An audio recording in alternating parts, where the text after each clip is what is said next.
All right, Coach, how much are you enjoying being a head coach again? A lot. It's a different environment from a private school, Catholic, not Lancaster Catholic, to a public school here. It actually feels more like a community, at the games and with the parents and with the kids. So you have a Mike Midget program that you talk to and a junior high program you talk to. So it feels like more of a community. It's a community feeling right now. And these kids and parents have been great. I think everybody's on board supporting us. Everybody knows it's going to take a little time to get this program back in gear, but we're working toward it, and we're working really hard. You've always been real big on conditioning and putting the time in the weight room. Have the kids bought into that here? Yeah. The first day I walked in the weight room, they were really busting their tail, and I was pleased about that enthusiasm. A new coach coming in, and knowing that the strength conditioning background I have and the conditioning background I have, that they know that we're going to be in shape or ready to play and not fail in the fourth quarter or peter out in the fourth quarter. So we've been doing a lot of hard conditioning. We lift every day during the season in the morning with our classes. So and then we condition every day in practice. So we want to take it into the fourth quarter and be there and give them a chance to win the game. You mentioned your time at Lancaster Catholic. Next year, obviously, the big merger with the Berks Football League and the LL. What are your thoughts on Schuylkill Valley going into the Lancaster-Lebanon League? I think that benefits us. We're trying to build this program, so I think we'll be playing more on a level field instead of playing bigger schools. We play in AAA and AA schools. So, hopefully we'll be competing for a section championship every year. Most of those teams that we play I'm familiar with. So that gives us a little bit of advantage, though some have new coaches right now. But I think that's going to help us build this program for the future, being in that league. How proud are you of the kids after the 0-3 start to come back now and win 2 in a row and held Kutztown to just 8 points last week? Well, these kids, they're learning the game of football the way we want to teach it to them. They're getting to be football savvy.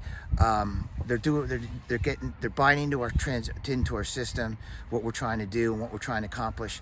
So I think that's a benefit. So this year's kind of a transitional year till we have 17, 18 starters back out of 22 next year. So hopefully that'll give us a start into the section. But right now we just want to get through the year, be competitive, put a competitive product out on the field, and give people games right now. This section, everybody knows about why missing. Right. State runner-up last year.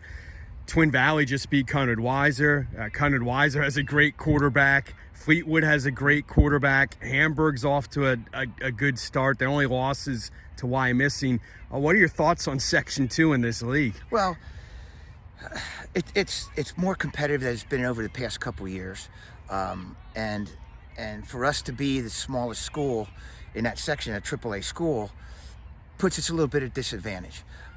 We have 40 kids. Example, we're playing our non-league schedule. We go down to Pottsgrove, there's 70 kids staying on the sideline. Springfield Monaco has 75 kids staying on the sideline, and they're 2 platooning all the time. But yet we stayed in the game. And I was proud of our kids that we competed and we stayed in the game. So to get through this season playing bigger schools will give us an advantage next year playing on our own level field. You have Conrad Weiser coming up on Friday night. What are the biggest keys in that matchup? I know almost all those kids because I was there 3 years. I taught there, and then I was strength conditioning coach with them there. So they're great. It's a great bunch of kids. Al does a fantastic job of preparing those kids for games, and the staff does too. And I know they're athletes. I know Logan real well. I know Anjay real well. Great kids, great good athletes. So we're just trying to have to contain them.